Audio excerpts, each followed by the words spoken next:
Hey all, hope you're doing well. I'm in Saint Augustine, Florida. This is the oldest city in America, founded in 1575 by Pedro Menendez. And I'm looking right now across the Matanzas River, looking at Anastasia Island, and then over at the Atlantic Ocean. Anastasia Island is really important, so I'll be talking about that in a little bit more very shortly. So, the Castillo de San Marcos was constructed between 1672 and 1695. And it's Saint Augustine has a phenomenal history. And the Castillo has a story that's intermarried with that's just phenomenal. This fort has weathered 3 different sieges in 1702, in 1740, and in 1812. The former 2 by the British in their colonials, us I suppose, and the latter by American filibusters. So just full of history, great stories. But what I wanted to talk about in particular is the actual stone that was used to build this Castillo. Now, this is Coquina stone. Coquina stone occurs from about Palm Beach County north up across the state of Florida in a pretty narrow strip right along the coastline. It's part of the Anastasia Formation, named after the island I just mentioned, and it's called Coquina. Coquina is Spanish for little cockle.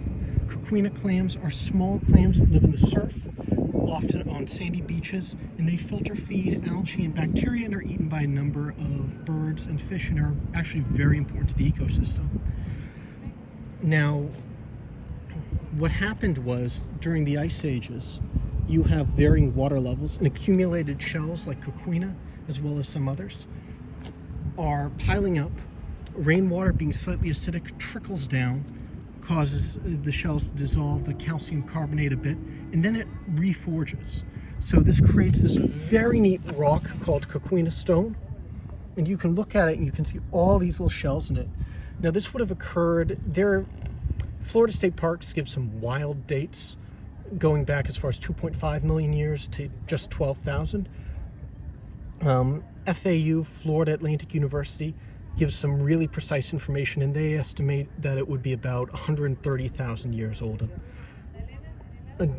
formed during the Pleistocene. Now, like I said, you've got all these accumulated shell layers that have sort of welded themselves together over the years. You've got lots and lots of these little air pockets in them, and that's crucial because one of the unique forms, or one of the unique properties of Coquina stone is that when it's struck, by a musket, by a cannonball, rather than shattering, it bends. So these little openings, these air pockets, give it a little bit of flexibility. It's a little bit soft or it has a soft kind of effect because of that. And so it actually can take a phenomenal amount of hits, a phenomenal amount of punishment, and just keep going. So